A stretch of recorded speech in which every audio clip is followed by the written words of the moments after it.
Como é hoje educar uma criança numa sociedade racista?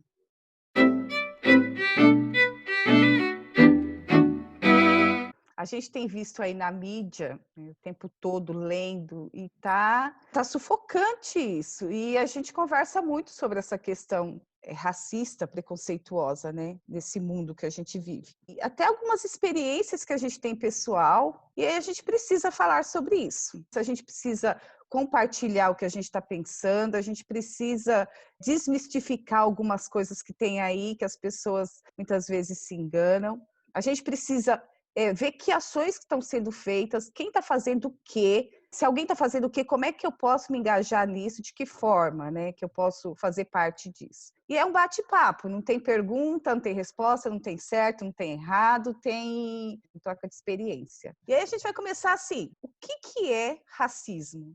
Então, meu nome é Rosiane, eu trabalho na Prefeitura de Diadema com Educação Física e respondendo essa pergunta, assim, eu tenho 40 anos, né? É uma dor, né? Falar assim, o que é racismo é essa dor, é um lugar mesmo de incômodo, né? E aí esse posicionamento que as pessoas têm em relação à cor, em relação à religião, em relação a escolhas, né? A opções. Então, eu acho que é nesse posicionamento. Eu acho que, às vezes, a gente se pergunta, né? Será que eu sou racista? Será que em algum momento eu fui racista? E aí, com a discussão que a gente também se pergunta. É lógico que hoje a gente tem aí uma vivência diferente, vou falar da minha vivência, né? Hoje eu tenho uma filha negra, e aí eu fico me perguntando, né? Qual é o meu papel nisso tudo? Eu, enquanto ser humano, não é nem enquanto professora, mas enquanto ser humano, né? Qual é o meu papel na sociedade frente a isso que a gente vivencia? Quando você fala, Rosiane, que é uma dor, me me dói também. E é isso mesmo, né? Eu creio que é esse incômodo, é essa dor. Eu acho que, aí já falando do racismo, que para mim é isso, é tirar o direito que eu tenho igual a de todo mundo por uma questão de raça, de crença, né, de tudo isso que você falou. Então, assim, me tirar esse direito, né? É tirar o direito de alguém se sobrepor a outro por conta disso. Eu acho que é meio isso, assim. Você falou assim, né?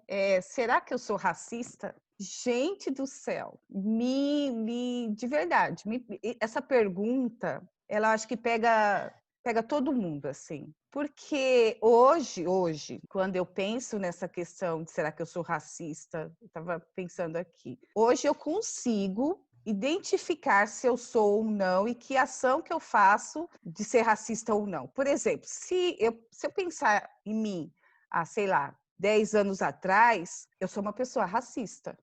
Eu era. Talvez eu ainda seja por algumas questões, mas eu era. Primeiro porque eu não tinha tanto a consciência que eu tenho hoje que era racismo. Eu não tinha a coisa que eu era racista. Se, por exemplo, eu estivesse andando na rua sozinha à noite e, de repente, do outro lado viesse um homem negro, automaticamente você iria ficar com medo. Mas não era uma consciência, não era consciente isso, era impulso, era da sociedade. Então, eu era, sim, eu era. Né? Hoje, eu não sei se eu sou. Eu tenho mais consciência do que é racismo e de olhar a coisa de outro jeito. Mas pode ser que em algum momento da minha vida hoje eu seja. E eu ainda não consegui olhar que não preciso ser. Vocês entendem? Assim, que é uma coisa tão cultural que veio que é automático. Ninguém escolhe você ou não vou ser racista. Só uma coisinha. Se esse mesmo homem que viesse na sua direção fosse um homem branco, o seu posicionamento seria qual? Não sei, Rosiane. É exatamente isso que eu estou falando. Eu não sei. E aí eu me peguei pensando nisso agora, porque assim, eu teria, hoje não. Hoje, se eu tô lá na rua, é claro que a gente tem os cuidados, mas hoje eu tenho um conhecimento, adquiri um conhecimento de que poderia ser um branco, sei lá. Mas se você me perguntar 10 anos atrás, eu ia ficar apavorada. Você entende? Hoje não, mas não é de uma consciência que a gente cria. não é de uma coisa consciente. Mas eu fico pensando que, por ser mulher, talvez se você encontrasse com um homem branco hoje, você teria outros tipos de medo, né? Você tá sozinha à noite, na rua, não? Mas ainda assim, não sei. São outras sensações que a gente adquire em determinados momentos da nossa vida, assim, depois que a gente pensa a respeito, né, de como a gente age. Eu penso, assim, talvez seja difícil de assumir, e hoje talvez eu tenha um pouco mais de consciência em relação a isso, de que sim, eu acho que nós somos racistas, porque vem dessa estrutura de sociedade que a gente tem, e de uma construção, né, familiar, e que pega todo mundo, né? Então, é óbvio que com a consciência que a gente tem hoje, que eu tenho hoje, eu consigo refletir sobre as situações, né, e pensar talvez um pouco mais, com mais clareza. Mas eu volto lá para minha infância, meu pai, sempre foi muito racista, né, com aqueles comentários bem pejorativos, né, e isso é uma coisa que sempre me incomodou, né, mesmo quando criança. Eu sempre me envergonhei com esse tipo de comentário, porque eu sempre achei desnecessário. E eu fiquei refletindo nessa semana que a gente estava se preparando para esse encontro, né? Fiquei revisitando algumas memórias, algumas coisas, pensando nisso, né? Em que momento será que eu sou? Se eu já fui, né? Se eu já tive ações racistas, e sem dúvida nenhuma eu devo ter tido. Mas é muito mais difícil hoje, com a consciência que eu tenho, perceber isso, porque eu acho que eu me policio bastante. Porque é uma preocupação, né? E acho que inserida na educação como a gente está, tem que partir muitas vezes da gente alguns tipos de ações e de atitudes, porque a gente está lá no espelho, né, das crianças. Por isso que eu penso que essa conversa ela é urgente. As pessoas precisariam entender a urgência dessa conversa e da gente se entender, né, nessa sociedade que é bastante racista e nos coloca nessa situação de enxergar isso como uma normalidade, e que não deveria ser, pelo menos, né? Dói a gente ver situações onde, né, de repente, lá na escola mesmo, né, quando uma criança tem uma atitude racista em relação à outra, aquilo parece que ferve o nosso sangue, né? A gente quer pegar a criança e falar, pelo amor de Deus, entenda, né? Não tem que ser assim, o ser humano independe da quantidade de melanina, né, que o Drauzio falou no vídeo dele, sensacional, né? É só a concentração de melanina na pele, né, que faz essa diferença. Então, assim, eu acho que a urgência da nossa conversa é justamente isso, né? A gente precisa, lógico, em primeiro lugar, nós mesmas termos essa consciência, mas a gente precisa que as crianças hoje entendam que o racismo não é normal e que eles precisam entender como agir em relação a isso, né? Tanto quem reproduz racismo quanto as crianças que sofrem. Eu também venho de uma família racista, então, assim como a Suzana, ouvi muitas vezes, né, alguns comentários, algumas falas, né, que me incomodavam, né, enquanto criança, adolescente, né, mas, por um outro lado, eu acho que também, pela educação e tudo mais, eu também já tive muitas vezes. Eu acho que eu sempre teve muito cuidado com a fala, mas muitas vezes sentimentos preconceituosos. E aí, conforme vocês estavam falando, eu me lembro de uma vez que a gente estava chegando em casa, a gente parou o carro, estava eu, meu marido, minha filha e meu filho. E aí vinha um rapaz, um negrão, bonito, e ele veio bem em direção ao carro. Eu estava abrindo o portão e aquilo me gelou. E aí a minha filha saiu do carro e deu um abraço nele. Aí eu reconheci quem que era o rapaz, né? Eles eram amigos, né? Fazia um tempo que eu não via, mas o meu sentimento foi esse, sabe, do gelo, né? Eu achei que ele vinha assaltar. Então esse foi um pensamento, um sentimento extremamente preconceituoso. Aí eu não sei se ele fosse branco, se o meu sentimento seria diferente. Conforme ele veio bem na nossa direção, eu não sei se seria diferente, mas foi um sentimento, um pensamento preconceituoso. Então, assim, eu acho que nas minhas atitudes, são atitudes onde eu busco muito essa consciência de não ser preconceituosa, de não ser racista, mas na essência, ainda existe muita coisa a ser trabalhada. Eu acho que assim como muitas pessoas. Acho que são coisas que a gente precisa realmente ir trabalhando, porque a gente tem crenças muito fortes dessa diferença, que é só a melanina. Mas o que a gente aprendeu não foi isso, né? O que foi passado para a gente não foi isso, que existia uma diferença de ser melhor ou ser mais superior ou inferior. Então, assim, são crenças que a gente precisa realmente vencer. A gente precisa de muito conhecimento, a gente precisa de muita fala para a gente poder ir trabalhando dentro de nós, quebrando essas crenças. É extremamente importante realmente a gente conversar sobre isso, né? Porque senão a gente também, de uma certa forma, vai transferir para os pequenos esses sentimentos que a gente tem, né? Então a gente precisa tomar um cuidado, né? Então é um trabalho a ser feito. Eu fico pensando que pode não ser nem achar que raças são superiores, mas é esse vínculo que se faz com a pessoa ser preta e ela ter a gente achar que ela faz parte de que é uma pessoa violenta, que ela vai cometer um crime, que ela só chegou perto da gente, ela vai assaltar. Muito esse gatilho, né, que a gente criou para poder se proteger de uma coisa que não existe, assim, não existe raça na violência, não existe. Então, é estrutural, né, Nádia? É justamente isso. Está na estrutura da nossa sociedade. A gente tem isso programado na gente já para pensar dessa forma. Realmente, a gente não consegue comparar situações onde a gente não viveu, né? Será se fosse um branco, né? O que a Lúcia falou, né? A Com também. A gente não consegue ter a mesma base porque a gente nem registra. Eu me vi na Lúcia, na fala dela, no momento que ela falou disso, né? De que ela teve esse sentimento. É um gatilho mesmo. E eu acho que talvez todo mundo já tenha passado mesmo por isso. E eu lembrei que uma vez eu estava com a minha mãe, estava se despedindo na porta da minha casa e veio um homem caminhando, negro, né, pela calçada, e minha mãe, ela se desesperou. Ela ligou o carro e saiu. Eu não senti a mesma carga, né? Lógico que poderia. Realmente, ele tá vindo e assaltar.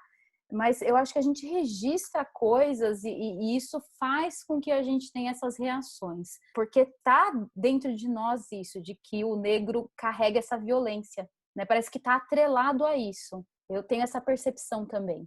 E aí, esses dias eu vi eu não lembro quem estava discursando, mas era um discurso muito antigo da televisão, e ele fala assim, e ele falava que, acho que era o Malcolm X, sabe? E ele falava que, na verdade, a gente que foi violento com eles todos esses anos, e a gente que tem medo do que o povo branco fez com o povo negro, né? A gente sente medo que eles façam o que a gente fez com eles durante décadas e anos. E eu sempre fico pensando que, de fato, o que você traz assim da dor é algo muito... É isso, eu acho que a gente só consegue definir o racismo através disso, né? Que é uma dor muito, muito profunda e que carrega história, né? Quando a gente fala de sociedade, a gente está falando de estrutura, né? O Brasil, ele foi fundado no racismo, né?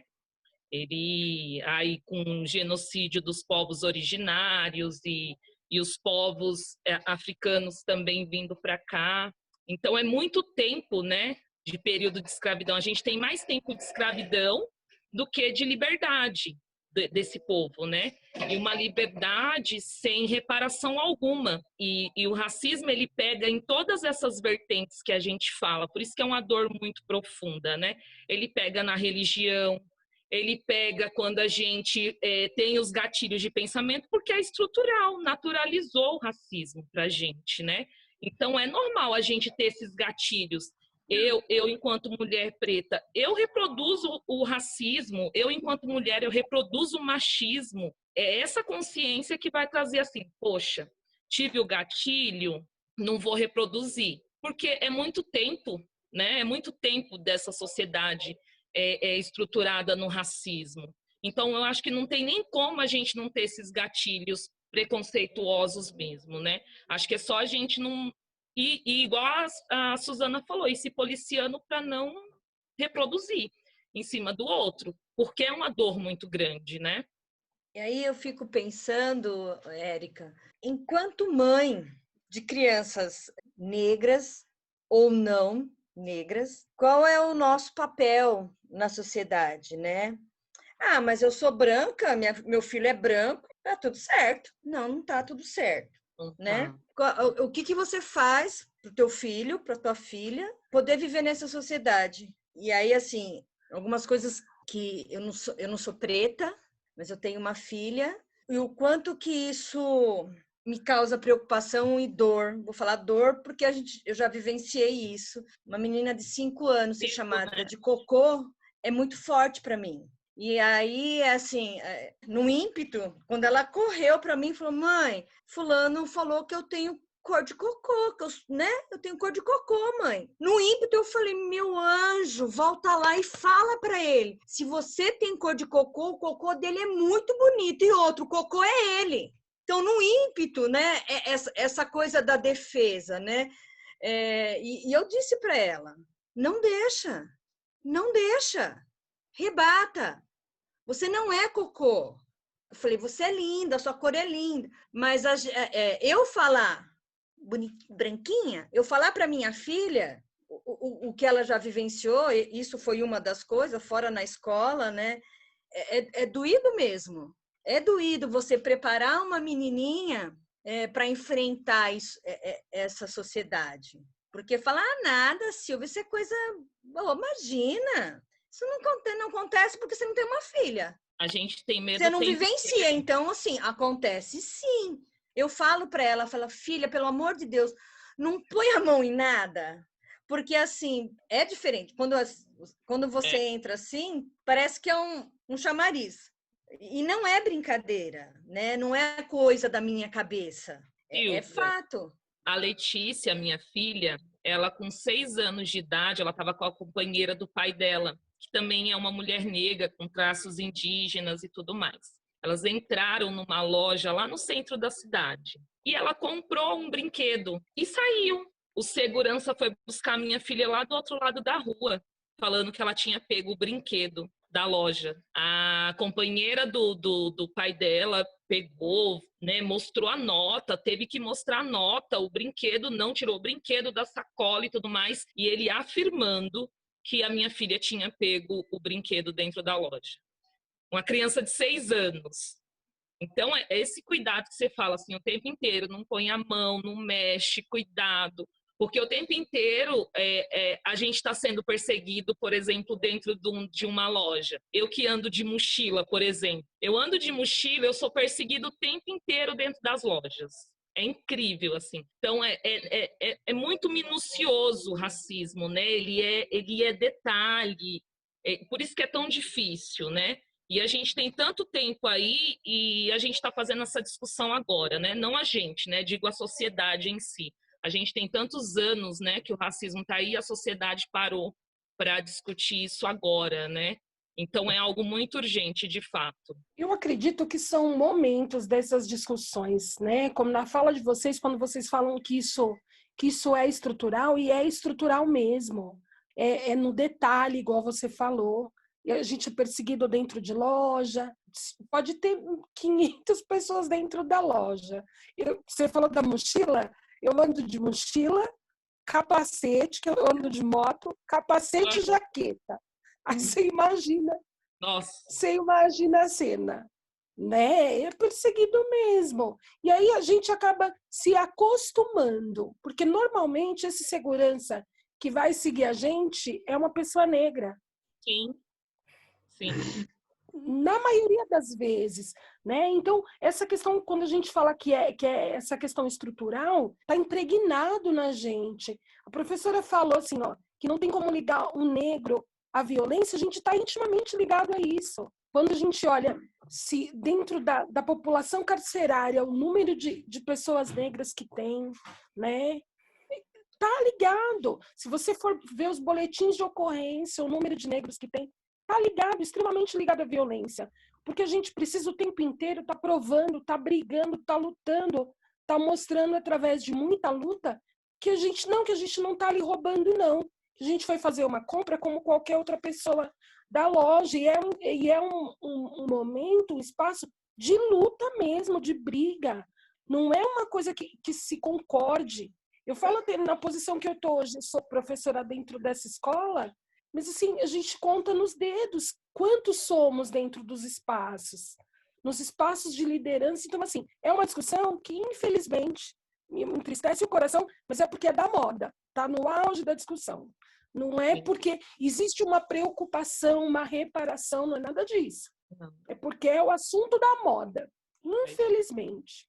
Vocês estavam falando de dor aí, eu estava pensando aqui que ultimamente, de um tempo para cá, né, por conta de várias coisas assim, eu tenho sentido essa dor. Eu tenho sentido essa dor de solidariedade. Assim, eu tenho me sensibilizado mais com essa questão do negro. Eu não sei quando que foi que despertou isso, mas assim, houve um despertar de consciência aí. Quando eu vejo algumas coisas, e vocês falando de dor, é claro, eu não passei pelo que a Érica, a Silvia, você, Rosiane, passa, mas assim, também dói em mim.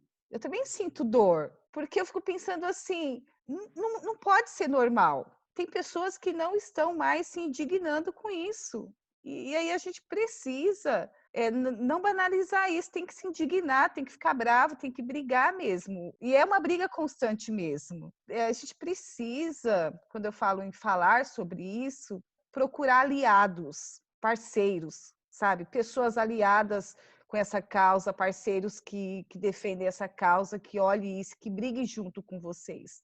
E é difícil fazer isso, é muito difícil fazer uma pessoa que sempre foi racista, que tem aí um pensamento racista, mudar de opinião. É muito difícil também. Então, outro dia minha mãe falava, a gente estava conversando, e minha mãe disse, eu preciso de um criado mudo. E aí eu disse para minha mãe, pelo amor de Deus, eu tinha acabado de ler que a questão do móvel, do criado mudo, é ligada à questão do que lá na época, né, da escravidão, os negros, os escravos ficavam do lado da cama lá da senhorinha, abanando a noite toda, por isso que chama criado mudo, ele não podia falar. E aí eu fui falar isso para minha mãe, que a gente precisa fazer uma pesquisa e a gente precisa prestar atenção naquilo que a gente vai falando e de onde que se origina essa palavra para a gente parar de falar.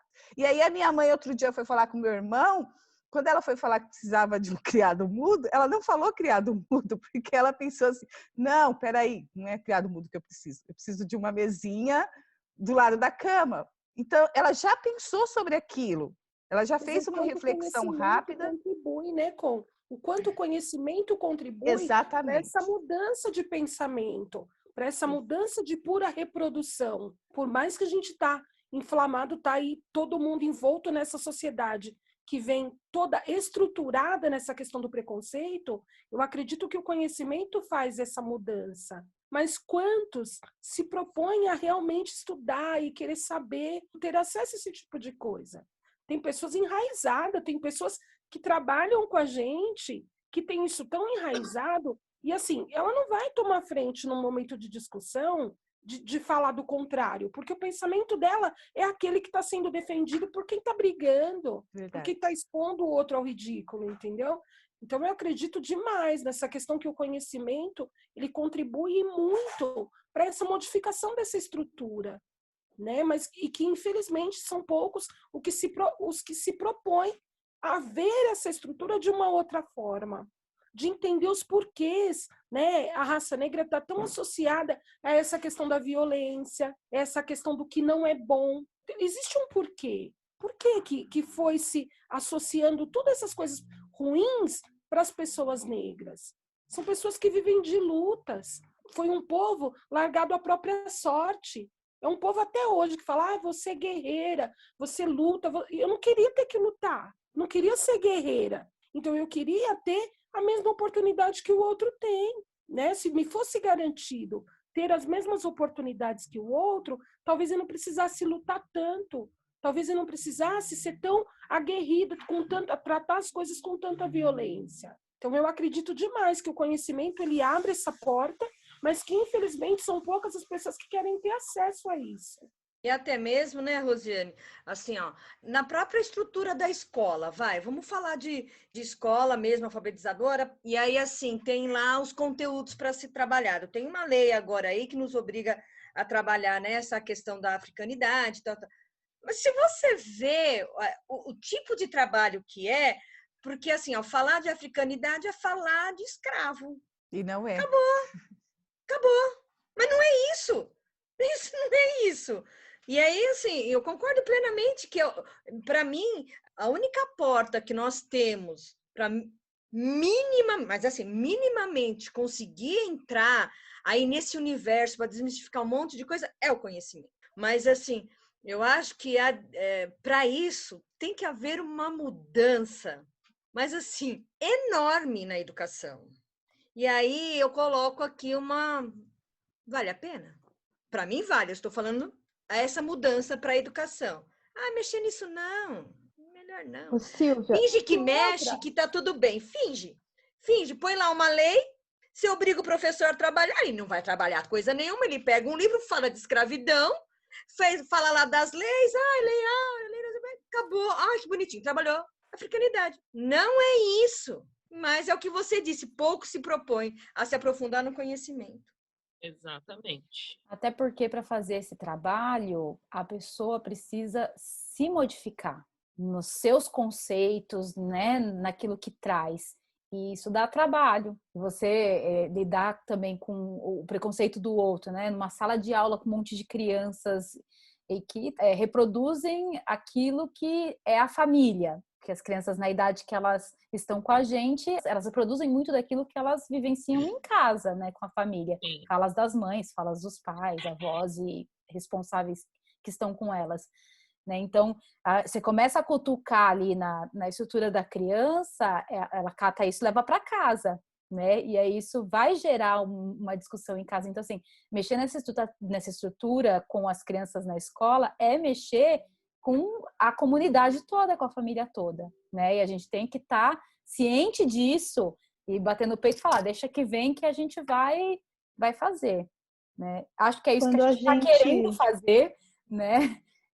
Embora aqui a gente é um grupo de 6 professoras numa escola que tem mais de 20, pelo menos, professores, né? Mas acho que a gente precisa começar de algum lugar, né? Não dá também para ficar só não vai mudar nunca, então... Porque também é um desculpismo, né? Acho que a gente precisa assumir o nosso papel enquanto educadoras, né? E de pelo menos trazer essa discussão de uma maneira que as crianças consigam entender que não é normal. Não foi sempre assim, né? O africano não é escravo, que eles precisam começar a pensar por si e refletir sobre essa história. Nossa, muita coisa passou pela minha cabeça aqui, ouvindo tudo isso, mas a gente falou muito sobre racismo e estrutural, né? Então, é como a Suzana falou, a gente tem que mexer na estrutura, né? E a estrutura está perto da gente, a gente está perto das crianças. Então, a gente consegue mexer na estrutura mexendo com eles. E aí, quando a gente fala, né, tem que trabalhar africanidades, aí eu penso bastante também na questão da representatividade, né? Que não é trabalhar lá no mês da consciência negra, fazer bonequinho da história. É trabalhar durante todo o ano, valorizando tudo que envolve para a criança se ver representada e não achar estranho, né? Nada que venha da cultura negra ou que ela veja, a gente tem que mostrar para ela que somos iguais. Mas de tudo isso, assim, eu lembrei de uma frase que em um dos vídeos a gente viu, eu lembrei da Silvia falando, né, dessa coisa de falar para a Laura ir lá enfrentar. É melhor criar, né, os filhos brancos para serem antirracistas, porque as mães de crianças negras estão criando para resistir. Então, não vai ser, eu sou abaixo a cabeça, e a gente vai ver muito mais pessoas se defendendo, né? Quantas e quantas piadas a gente ouvia, passava batido, tudo bem, você dá aquela risadinha de canto e acha que é a coisa mais normal do mundo, né? Quando eu falo de estrutura, eu falo de uma estrutura de baixo, de cima para baixo. Essa questão de você falar que a gente está lidando com a estrutura, isso é ilusório. Você achar que você vai modificar o pensamento de uma criança, isso é fantasiar a pedagogia, porque eu do meu ponto de vista, isso não existe. Né? Você pode até tentar fazer um trabalho estando lá no chão da escola, mas que essa modificação ela acontece de cima para baixo. Quando você tem leis que te amparam, quando você tem uma direção que te ampara, quando você tem os pais que vão de encontro à proposta que você está fazendo, é ilusório a gente achar que a gente modifica o pensamento das crianças. Porque as crianças, elas têm 4 horas com você na escola e ela tem as outras 20 dentro de casa, onde ela presencia o racismo, ela tem lá uma estrutura racista de familiares que nem vocês falaram.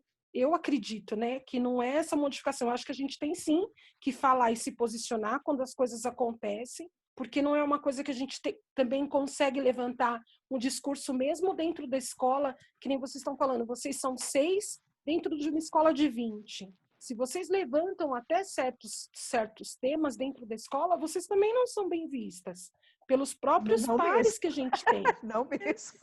Não mesmo.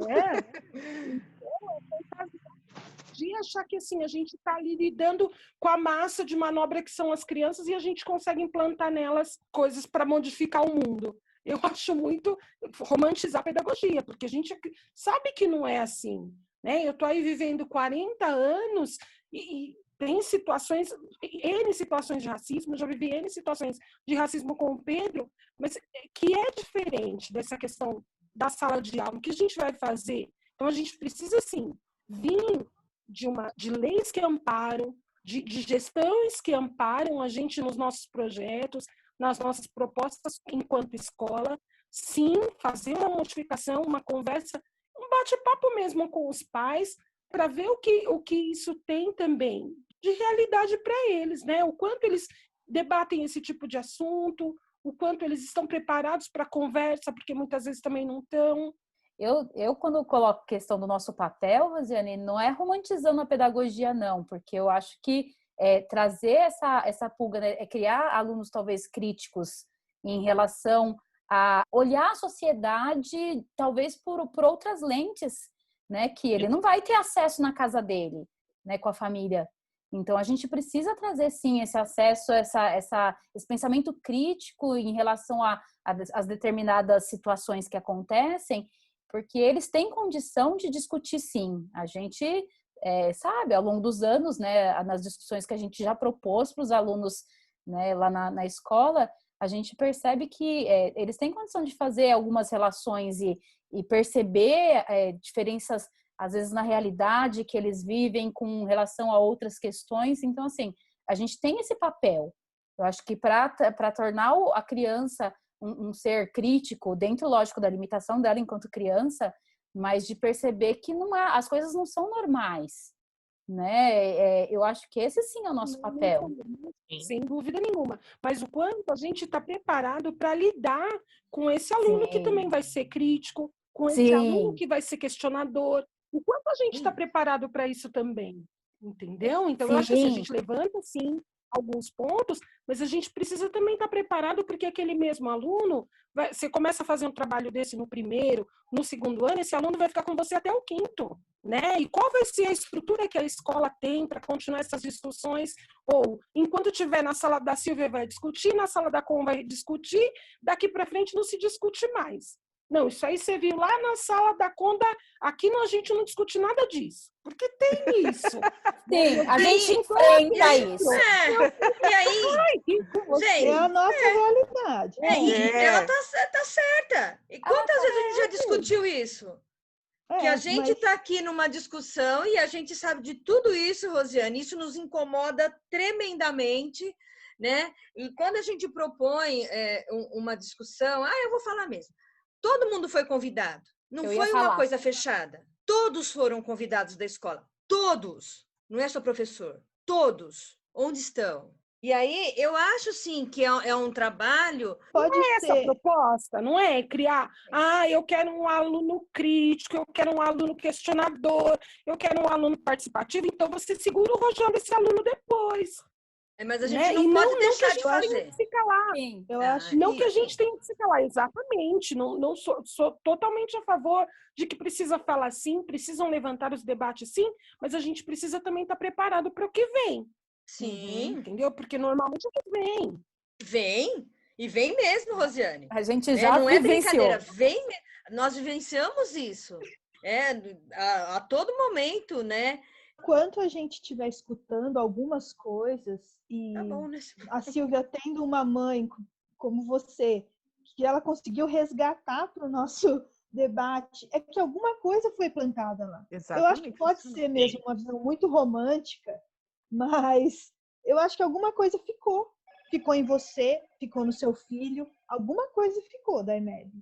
Então, se a gente conseguir em 1, 2, eu sei, eu entendo totalmente. Eu acho também que a estrutura, tudo, desigualdade social, tudo que vem junto, tudo que a gente vive, vai fazer muita diferença. Mas eu acho que o que a gente pode é fazer essa pequena diferença agora. Ô, E se ela Rosiane, tiver frutos, ótimo. Se não tiver, Ô, Rosiane, a gente fala, né, que nós somos provocadoras, né? A gente é uma equipe provocadora aqui. Quem está aqui, essas professoras são tudo provocadoras. Então, só para ilustrar para você um exemplo, né? Nós, o ano passado, começamos a trabalhar um projeto chamado Multiplicando Emoções. E surgiu sobre racismo discussões importantes de aluno que se posicionou, criança de 9 anos, se posicionou racista, que chamava o colega de macaco, e se achava que não era problema nenhum Normal. chamar de macaco. E aí a gente teve que fazer todo um trabalho, né, com todo dentro do projeto mesmo, e depois ele mesmo se policiava de olhar e falar, puxa, olha, lembra, professora, quando eu falava aquilo lá? E hoje eu não falo mais. Né? E a família, no final do ano, fazer uma avaliação, as famílias, e dizer assim, vocês, professoras dessa escola, transformaram um monte de gente nessa comunidade. Então, assim, se a gente não ir lá e fazer, e plantar, e fazer essa discussão dentro da sala de aula com os alunos, você pode ter certeza que são poucos que vão fazer. Muito poucos, porque existem pessoas que não querem fazer essa discussão, não querem alunos críticos, querem alunos sentados, um olhando para a cabecinha, para a nuca do outro, e seguindo a lousa e não sai do script lá. Né? Eu tenho uma visão romântica da educação, e às vezes eu fico brava. Eu tenho uma visão muito romântica, porque eu acho que é a educação que vai mudar tudo isso que está aí. Eu sou romântica ainda.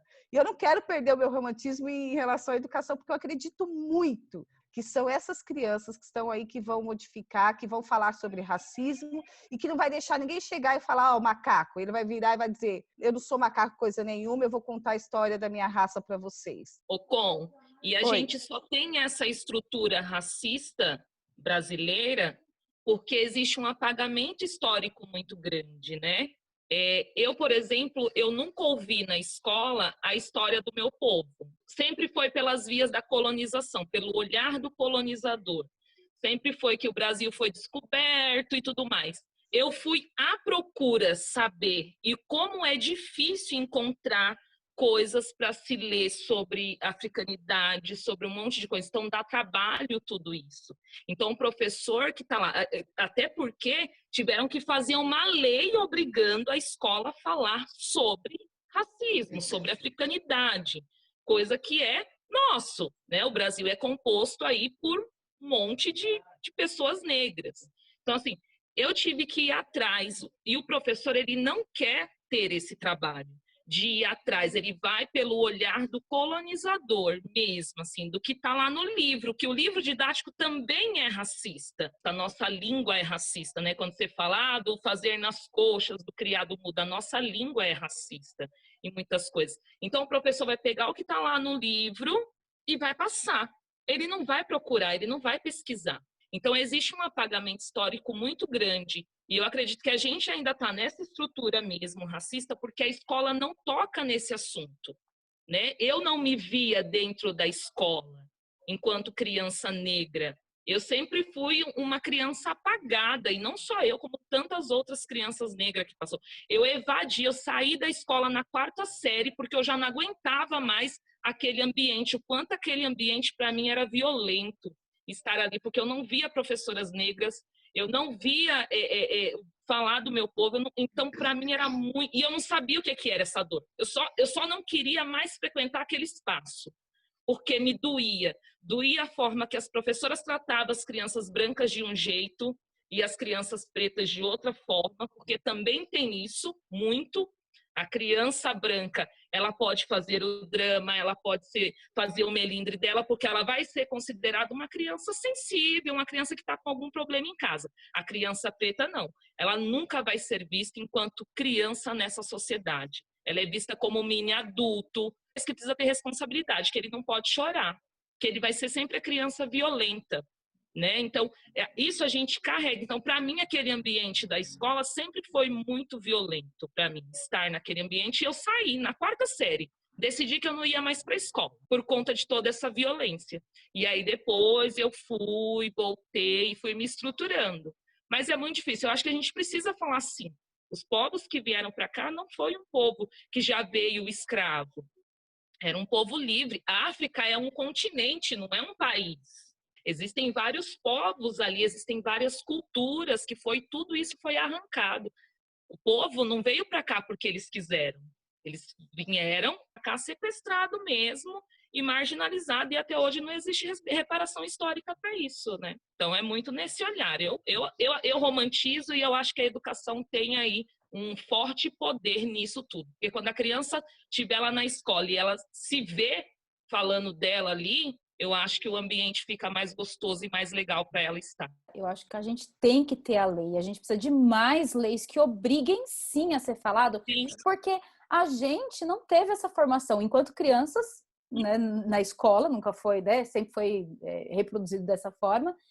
Enquanto professoras né, na nossa formação, enquanto professoras também não tivemos essa discussão, e é isso que precisa mudar. Né? Assim, na educação, a gente precisa trazer sim essa discussão e ela precisa vir como uma obrigatoriedade nesse momento. Né? Nesse momento precisa ser obrigatório, porque senão as pessoas não vão achar importante nem necessário. Sim. Dentro do que vocês estão falando, eu acho que a dificuldade ainda maior é que enquanto negros, né, que vieram para cá, eram reis, rainhas, tinham toda uma estrutura, né? E nessa vinda para cá, talvez até para abafar tudo isso, né? Eles se tornaram escravos, né? E foram diminuídos, né? Então, toda aquela situação da qual eles tinham, a condição da qual eles tinham, isso foi tirado deles, né? Para que... Então, eles são rebaixados. Os negros, eles realmente acabam acreditando que eles são inferiores. Então, assim, a gente tem uma grande situação do próprio povo negro também acreditar que ele é inferior. Então, assim, eu acho que o trabalho ele é maior ainda, porque, assim, não é só um trabalho em relação ao racismo, a esse preconceito, mas existe um trabalho por trás, assim, que é muito mais profundo, que é realmente fazer com que o povo negro ele comece a reconhecer a sua condição, a sua capacidade, e ele comece a reconhecer que ele não é menos que ninguém. Porque acho que a grande dificuldade é porque muitas vezes o branco coloca o negro como inferior, mas o negro muitas vezes acaba realmente acreditando que é inferior. Então, acho que existe um trabalho muito profundo por trás disso, que é realmente fazer com que o negro ele comece realmente a perceber a sua capacidade, né? Ele consiga realmente reconhecer, porque a gente percebe isso. Vocês mesmos falaram, por exemplo, assim, a Rosiane falou, na escola, quantos professores brancos tem, quantos professores negros, né? Então, assim, quantas pessoas conseguem fazer uma faculdade, uma pessoa negra consegue fazer uma faculdade? Num número muito menor do que brancos. E isso vai fazendo com que cada vez mais vá alimentando uma crença de que o negro não é capaz, de que o negro não consegue. Então, assim, existe todo um preconceito, mas existe uma crença muito forte estabelecida. E quebrar essas crenças é um trabalho que é profundo. E quebrar essas crenças, gente, eu concordo que precisa de leis, mas não vai ser com leis que a gente vai fazer isso. Não é lei que vai fazer isso. E eu estava pensando numa coisa, né? Vocês viram que aqui o grupo é de mulheres, né? Porque, gente, isso a gente só vai quebrar com a energia feminina. Não é energia masculina que vai fazer isso, não. Sabe? É energia, gente, de amor. A mulher, a energia feminina é a energia do acolher, do servir, né? Do abraçar, né? A mulher, ela consegue, né? Se colocar no lugar do outro. O homem, na grande maioria das vezes, não consegue isso. A gente vai ter que trabalhar muito essa energia feminina para conseguir alcançar o que vocês estão querendo.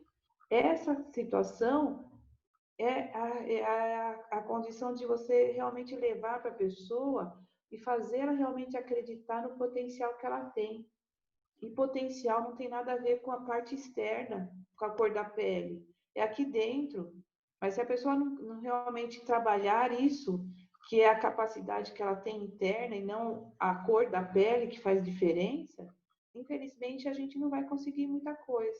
Porque realmente também existe um racismo muito forte entre os próprios negros. O racismo não é só do branco em relação ao negro, é o racismo também do negro em relação ao negro. Mas eu acho que o que vocês estão fazendo é plantando sementinhas. Talvez vocês não vejam nem os frutos dessas sementes, mas elas vão gerar árvores, vão gerar frutos, né? Que vão gerar outras árvores. Isso é um processo. São discussões que estão começando. Um pouquinho aqui, um pouquinho ali. Vai ter um resultado? Talvez demorado, mas vai ter. E isso é uma coisa que eu acho que é extremamente importante a gente acreditar. Então, eu acho que a gente precisa ter essa consciência, né? Que é um trabalho a longo prazo. Eu estava pensando se o trabalho principal da escola e da gente como professor, para tentar fazer uma mudança mais efetiva mesmo, o trabalho ser de elevação de autoestima, sabe? De criar vínculos, a pessoa com ela mesma, de autocuidado, de se enxergar, de se ver bonito, de se ver capaz, de se ver inteligente, de que ele vai conseguir. Eu não sei se seria melhor a gente adotar essa posição, sabe? De incentivo, dele se ver, a gente ter pessoas com quem ele se inspire, que se apresentar essas pessoas para ele, para aquela, sabe, pessoas negras que conseguiram, que chegaram lá, que infelizmente a gente tem um monte de obstáculos que ele vai encontrar na vida dele, que ele não vai conseguir ultrapassar, porque são coisas que o mundo em todo vai impor sobre ele, sabe? Mas que ele vai conseguir conquistar as coisas que ele quer, sabe? Não sei se é o trabalho de valorização da pessoa mesmo, sabe? Da pessoa negra. O Nas estava falando, e aí eu estava pensando, né, nessa coisa de que a Lúcia falou sobre as sementes, né? Que a gente vai...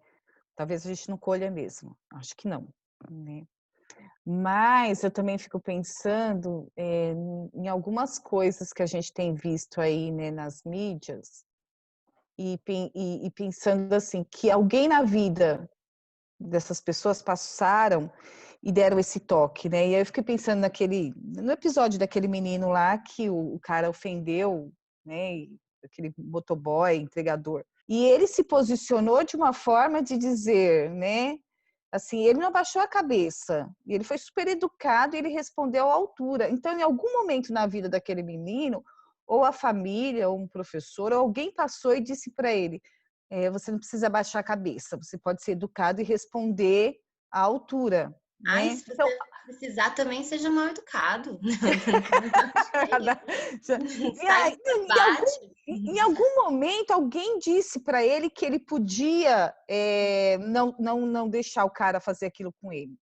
Alguma vez na vida, eu penso nos vídeos que a gente assistiu, e depois, quem não assistiu tiver oportunidade, das mães dizerem como elas estão educando as filhas, né? Porque elas passaram por uma experiência de preconceito e tal, e elas estão educando os filhos negros por uma nova perspectiva aí.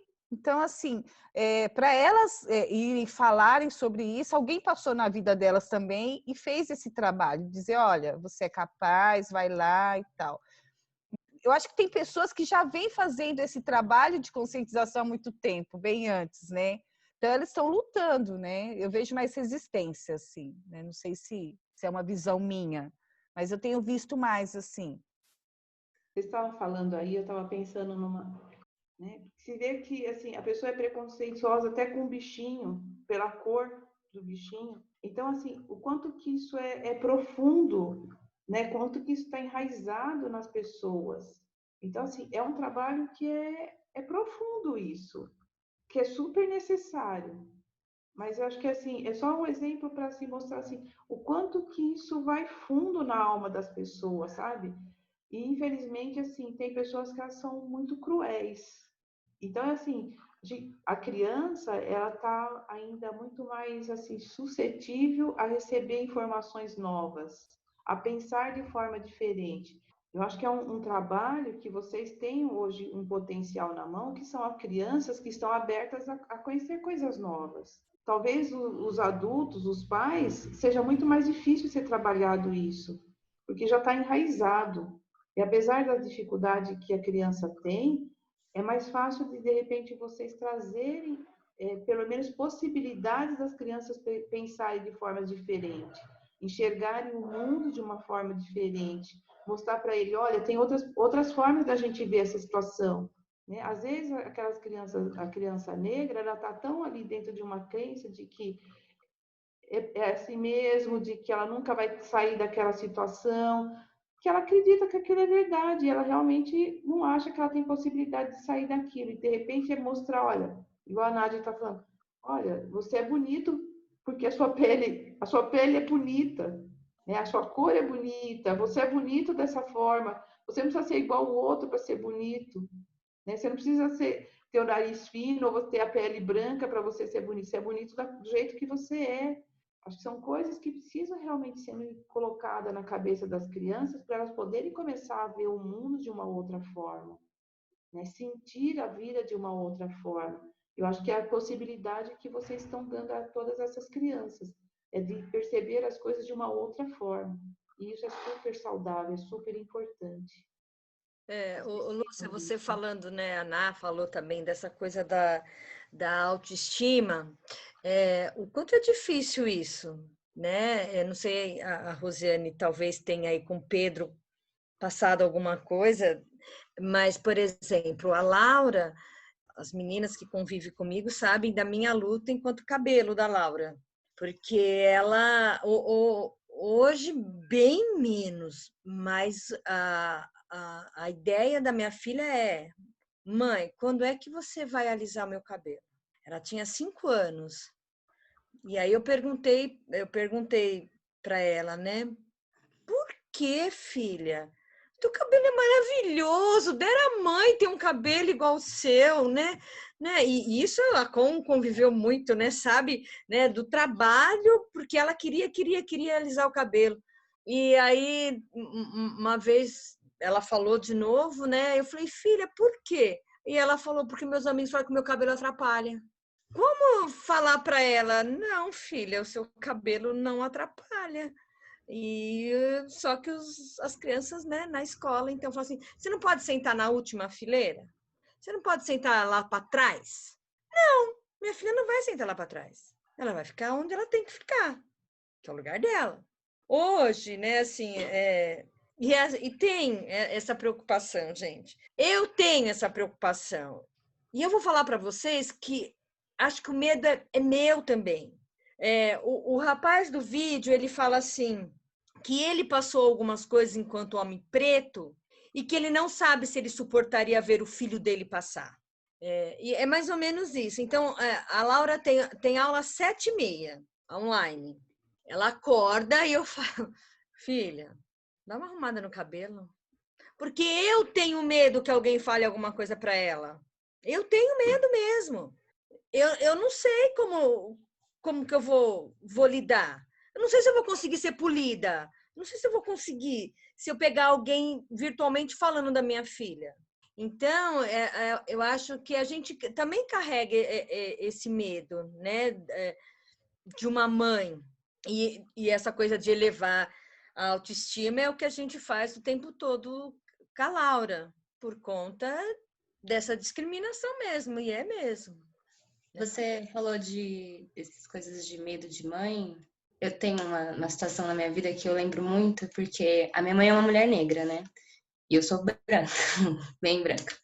E só que quando eu era criança, e eu acho que são coisas que eu nunca pensei, e eu fui pensar depois que eu era mais velha, e coisas que eu não vou pensar provavelmente quando eu tiver meus filhos, porque isso não vai passar pela minha cabeça, mas era uma coisa que minha mãe fazia muito, dela pegar o meu nariz e ficar assim e falar que ele é para afinar, sabe?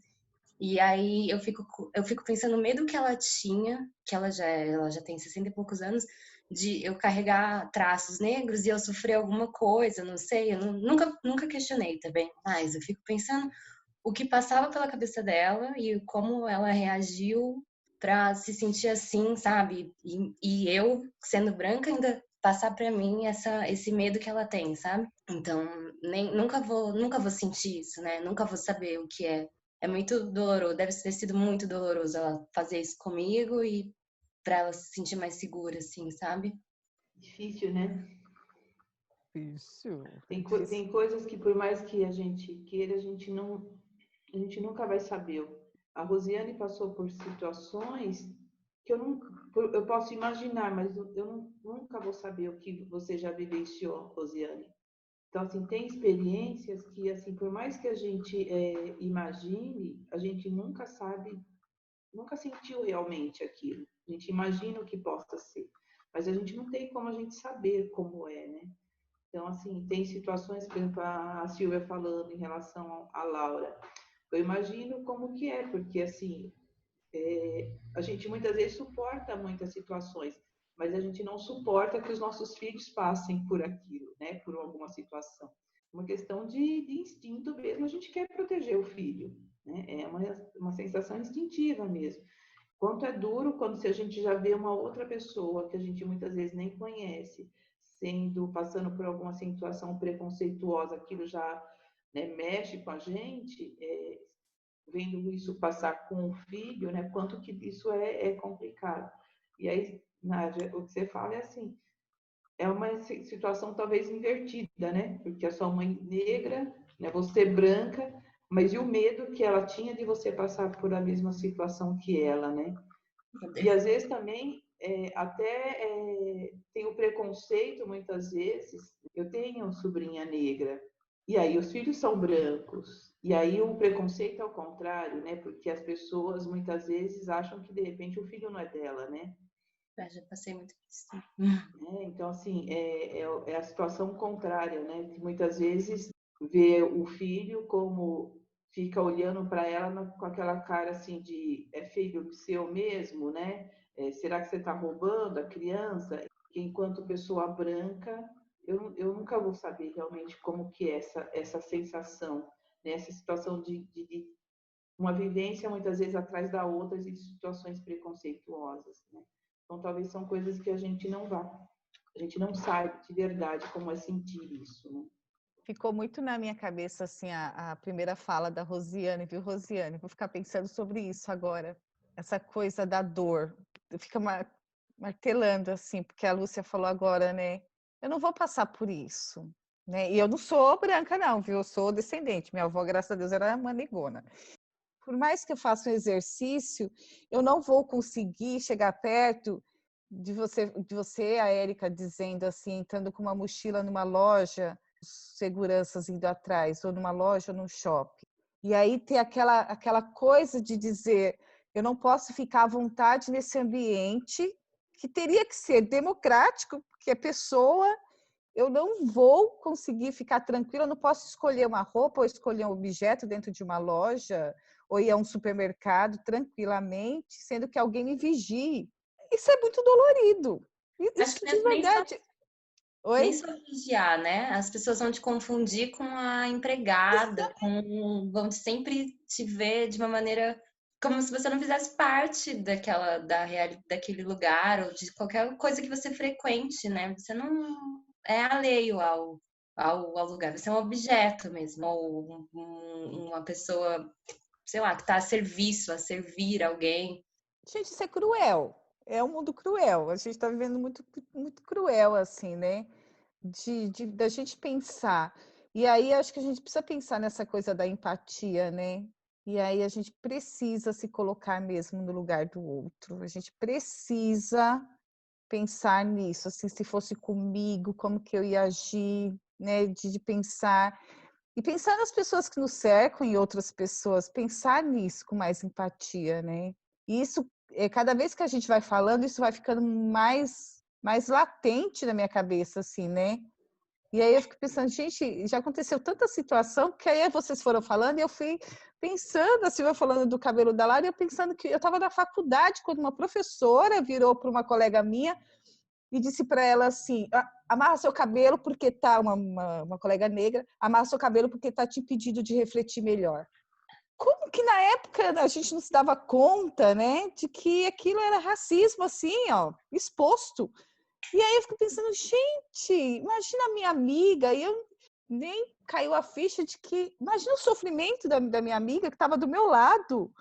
Aconteceu isso, e aí eu fico pensando que eu não me lembro da minha atitude, porque, né, eu não pensava sobre isso. Essa coisa de dor, Rosiane, você me pegou, viu? Porque é dor mesmo, não tem o que explicar. Né? Quando a Silvia fala da Laura, é um sentimento de dor mesmo. É querer se colocar no lugar para que ela não passe pela situação. Eu acho que a urgência da gente falar, eu percebo que está ficando cada vez mais normal.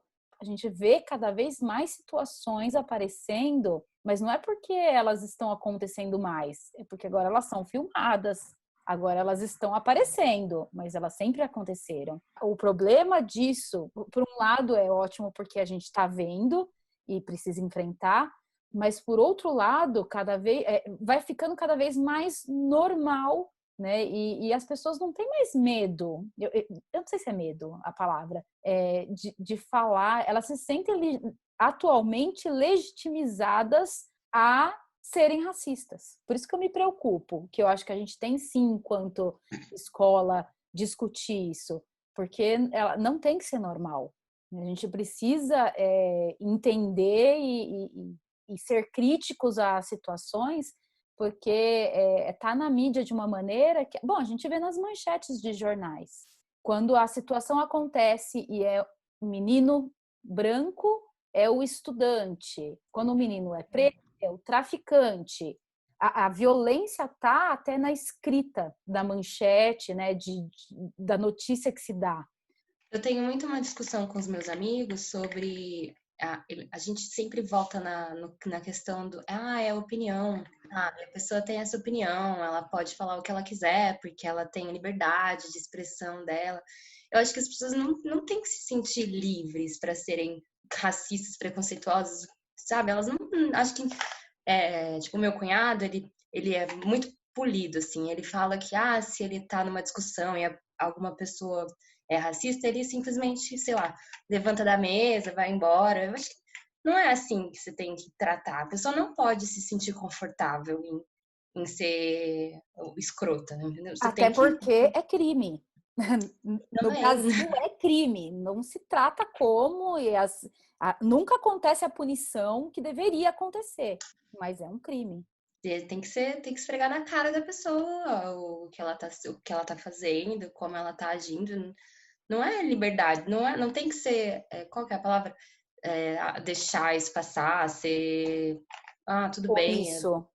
Omisso, Ô, Nádia, eu adoraria ver você discutindo com alguém racista, assim, porque você é tão serena, tão calma. Porque eu adoraria ver, Nádia, você fazendo essa discussão com alguém assim. Não, eu brigo conversando com meu namorado, porque ele tem uma opinião que ele acha que tudo é desigualdade social, sabe? E tudo vai se resolver quando as pessoas tiverem oportunidades iguais. E eu não acho que o racismo acabe a partir do momento que todas as pessoas vão frequentar a universidade, sabe? Ou todas as pessoas vão ter um emprego. As pessoas não vão ser contratadas por pessoas racistas só porque ela tem um diploma. Eu trabalhei num grande banco antes de ser professora, né? Eu trabalhei no Itaú. E eu podia contar nos dedos das minhas mãos quantas pessoas negras tinham no andar inteiro. As pessoas não chegam lá. Eles não contratam essas pessoas, as pessoas não têm acesso, elas não fazem faculdades legais, e chega na entrevista, obviamente ela vai passar pelo radar, assim, pelo raio-x e não vai chegar lá. Entendeu? Eles não vão contratar. Eles têm dados, gente, que são assustadores, assim. Não existem pessoas negras em liderança no Itaú. Nenhuma pessoa que está na liderança no Itaú é negra. Nenhuma. E as pessoas não conseguem ver. Lá dentro, eu comentei com as minhas colegas, aí elas falaram assim, mas não tem que ter cota, não tem que ter isso. Eu falei assim, gente, olha pro lado. A gente tem 50% da população negra no Brasil, deveriam ter 50% de pessoas negras trabalhando aqui com a gente. A gente tem 3, 4 em 100. Tipo, como assim? Onde que tá o erro, assim? Não é porque as pessoas são burras, é porque a gente está atrapalhando essas pessoas de chegarem aqui. Gente, eu ficaria horas, de verdade, assim, de verdade. Acho que a gente precisa falar, a gente precisa de espaço, a gente precisa de conversa, a gente precisa discutir, a gente precisa polemizar as coisas, a gente precisa falar, a gente precisa ter espaço, né? Eu vou sair daqui pensando, eu já estava pensando com um monte de pesquisa de vídeo que eu vi e tal, mas você vê o vídeo, você lê, mas aí quando você conversa com o outro, eu acho que a interação ela tem uma coisa muito bacana, que você sempre está aprendendo com o outro. Eu saio hoje bem realizada, assim, pensando mais. Talvez com dor, viu, Rosiane? Um pouco mais de dor, mas é uma dor que vai servir para eu poder repensar. É uma dor boa no sentido de para me incomodar mesmo, não para me acomodar, para me incomodar. Eu tinha certeza que um material desse iria mexer comigo, né? Eu já tinha até comentado.